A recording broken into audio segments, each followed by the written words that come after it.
Welcome back, everyone, to the Lit Medallion. It's fall. I've got my hoodie on. I've got my hat on. I've got Rowdy over my right shoulder. I got the football team behind me. Photos from probably 2017 when they're rallying in the middle of the field in the Alamo Dome. So doing some fun stuff there.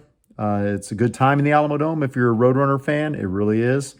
Regardless of my rant in a previous video, the Alamo Dome is pretty special for the Roadrunners, especially for us fans. 72 degrees all the time.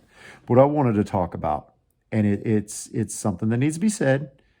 We struggle with the UNLV. UNLV is 0-5 now. UTSA is 5-0. Now, with that being said, UNLV is not your typical 0-5 football team. I know everyone says that. Everyone says, oh, they're better than what their record is. Typically, your record says who you are.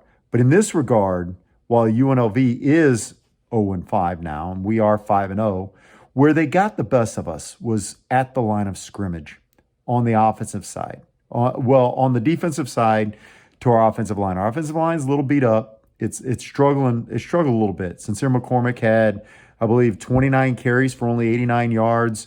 Brendan Brady had, I think, maybe 30 yards. We didn't rush the ball very well.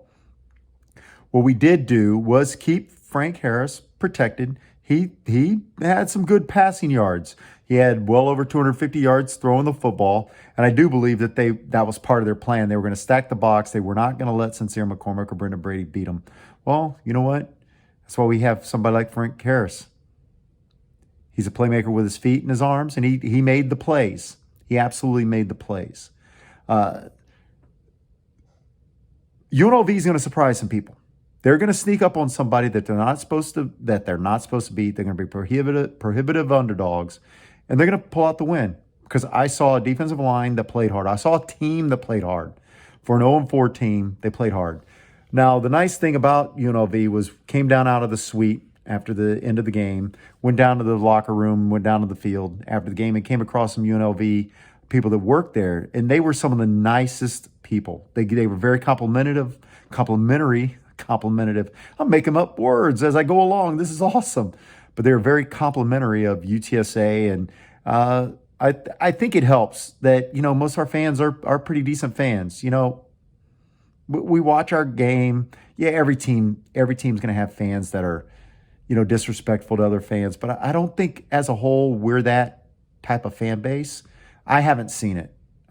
Maybe Army game, and even then that was more of our fans defending the UTSA band for doing what the UTSA band is. Yeah, it was a gaffe. We played our fight song, after every game, the band plays its play set. I mean, the band practices hard for these performances. So when the games are over, they play our alma mater, they play our fight song, and then they go into what they played at halftime. Well, they started doing that. Well, Army had shown respect for our alma mater. Me, and I'm a huge college football fan, I didn't know that Army did that with everybody.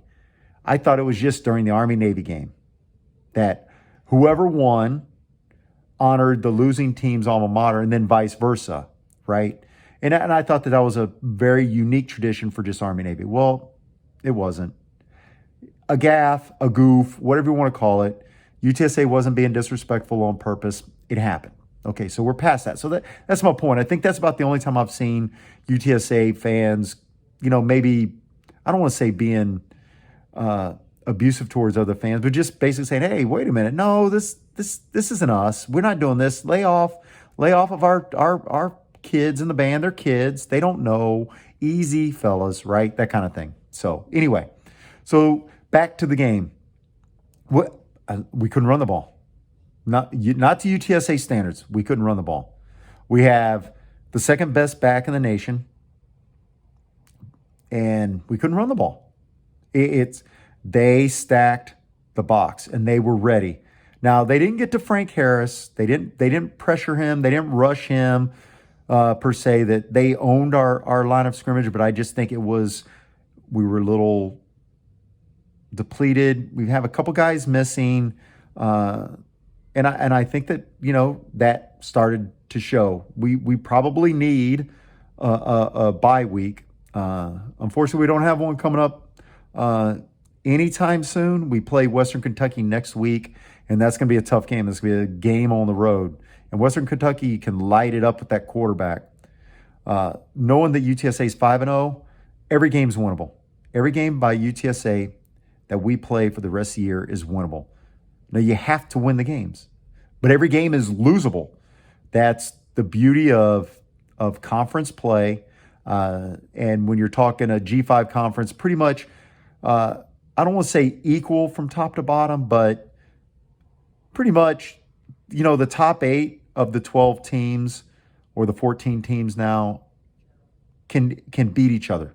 We're not talking Alabama and Georgia and the rest of the SEC, right? We're not talking Oklahoma and every year and the rest of the Big 12, right? Oklahoma does mess up once in a while against some team in the Big 12, but for the most part, at worst case, they lose one game, right? With UTSA, we could easily lose 3 more games.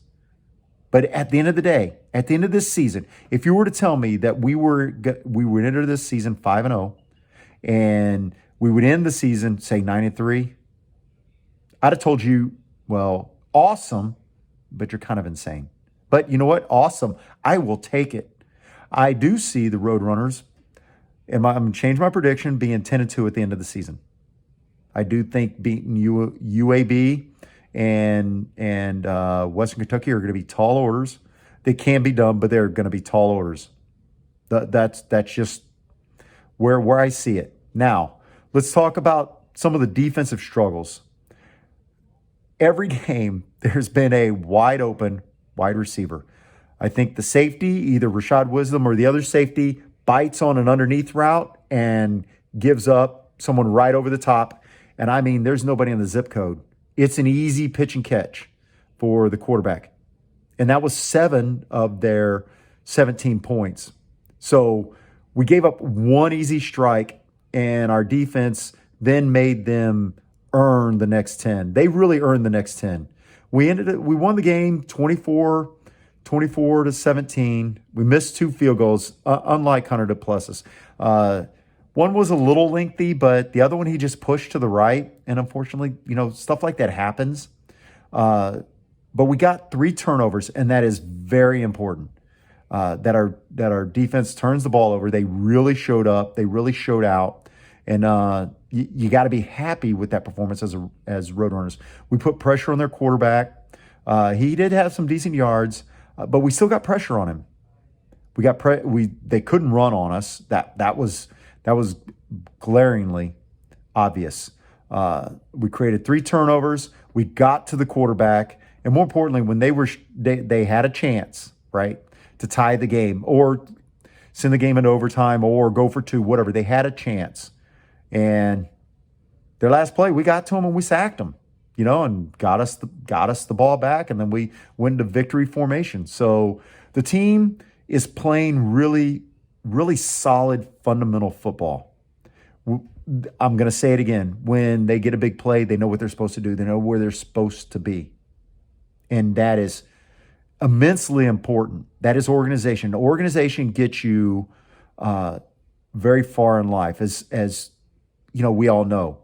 A bad plan, extremely executed, will go farther than a great plan, poorly executed, will. It's how it goes. I just need to clean up the field goal, the kicking situation. The punter, I mean, he made some great punts. We got a really good punter out of Australia, Lucas Steen. Got to give him a shout out. He really put the ball in the air. They couldn't do anything with it, and that really helps. It flipped the field a couple times for us, and that really helps the defense. Our pass rush got to them. Our linebackers were where they needed to be. Like I said, except for one play, it's what happens. I think our safety saw the cheese, went after the cheese, and unfortunately, the trap got him, right, and got a wide receiver going down the field. Got to give a shout out to our wide receivers. They played fantastic. I don't remember. I think it was Franklin that really laid out and caught a ball for our final touchdown. He really faked out the defender. It could have been Franklin or Cephas, is wide receiver. He looked back and made this safety bite while the ball was thrown in a completely different area. It was really beautiful. He made a good diving catch. It sealed the game for us.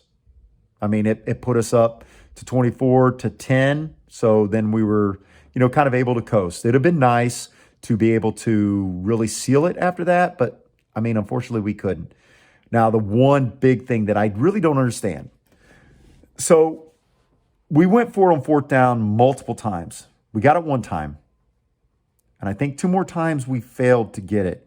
Now, I know our offense, and it's hard to question, an offensive coordinator that's putting yards up consistently against everybody we've played. It's not like we've laid an egg yet offensively. But in the old adage is don't ignore in victory what you wouldn't ignore in defeat. We're going to talk about going on for it on fourth down. Lane Kiffin, we all know, everybody ran him into the ground for going for it on fourth down so many times against Alabama. Well, we went for it, and I'm not mad about us going for it. In every situation, it made sense. In every situation. What I don't understand is why we don't have a jumbo package.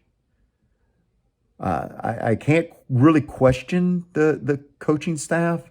I don't really know enough behind the scenes, but we do have a 235-pound running back, and it would be kind of nice that I think that he could easily enough take a direct snap. And if we get a false start, well, guess what? You know what?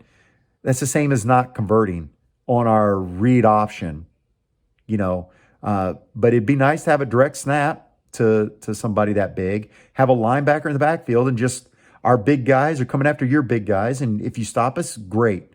It'd be nice to have seen that pulled out.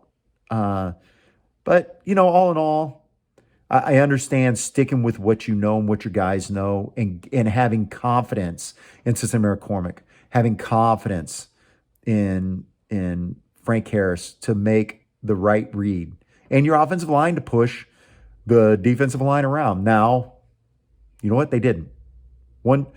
Two times they didn't, and gave the ball back. Now, it was in plus territory, so could we have punted? Yeah, and would have made a 20-yard difference, something like that, or maybe would have been lucky and gotten a coffin corner kick. So I'm not too upset about it. It's just, where's the jumbo package? You got to have one. Every team has one. Every team has to have one. There's a reason they didn't run it. So we won. We got the dub. Up comes Western Kentucky. They've got a quarterback who can sling it around. We've got a dynamic quarterback whose arm strength is starting to really improve. His legs, have always been his best asset, but he makes good decisions throwing the ball. So he's a good quarterback, Frank Harris. But our defense is going to have its hands full if we cannot put pressure on that quarterback. It's a great day to be a Roadrunner. We're 5-0, and let's get that 6-0, baby. Birds up.